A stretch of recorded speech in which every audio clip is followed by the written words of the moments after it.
Chiune Sugihara gazes through the train window at the stone-grey platform, crowded with groups of people, and only just visible through the haze of train smoke and rain.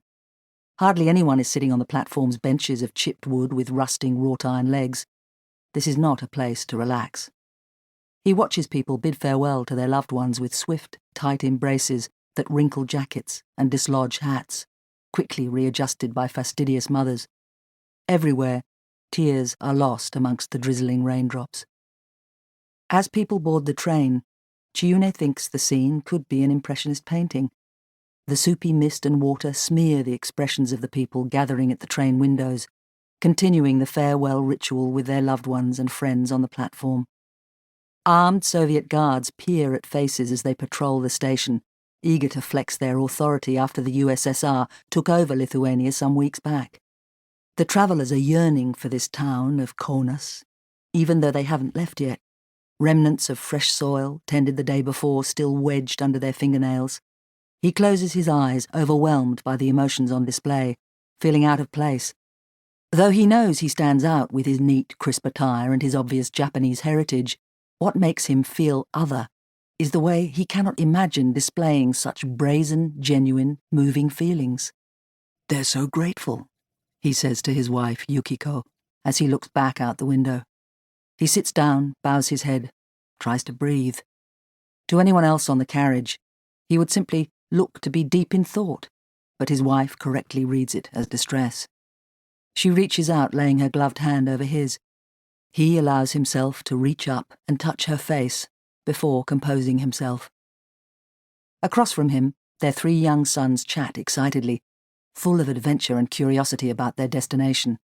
He smiles at them and glances back through the window to see a boy staring at him from the platform. He is a teenager, perhaps 14, filled with innocence, beaming with hope. Not yet a man, but on the verge. The boy pushes his thick, dark hair away from his eyes as the wind plays havoc with it. And suddenly, Chiune recognizes him. Rachael Margolin. Michael accompanied his father to the Japanese embassy only days earlier. The father, Chiune doesn't remember the elder Margolin's name, scolded Michael several times for flicking his hair away from his eyes, just like that. The reprimand had no real heat, Chiune remembers.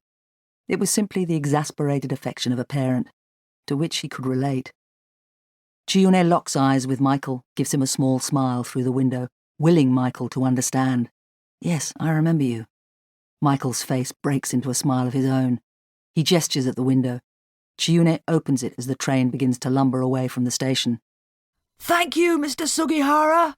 Michael shouts, jogging alongside the carriage. A group of boys and girls begins to form, trotting behind. One teenage girl breaks from the others and catches Michael's hand as they run, her dark hair caught by the wind. They're all calling to Chiune. "Goodbye!" Unable to stop himself, Chiune leans out of the train window to wave and sees the large, emotional crowd of Jewish refugees back on the platform, waving and calling out their heartfelt final farewells. Their words mingle through the rain and smoke, but he hears a young woman shouting, "We will never forget you! We will never forget you!" Another is crying the words of a verse Chiune recognizes from the Old Testament, and several call in a language he doesn't understand. Yiddish, he guesses. As the train pulls away from the station entirely, Michael lets go of the girl's hand and jumps off the platform to run alongside the tracks. There's shouting in the crowd as 2 figures break away in pursuit. Soviet guards. Another man follows them, Michael's father, yelling something Chiune can't make out. "Go back!" Chiune calls out to Michael, who can't hear him or his father over the train, and begins falling away as it picks up speed. Chiune anxiously leans out the window, trying to see through the fog, but the mist swallows them and makes them disappear. Chiune braces himself on the window, sheets of rain sleeting into his face as he strains his ears. He can only hear the rhythmic chugging of the train. The shouts are muffled, steadily receding into the distance. And then Chiune hears the gunshot, and the weather clears momentarily.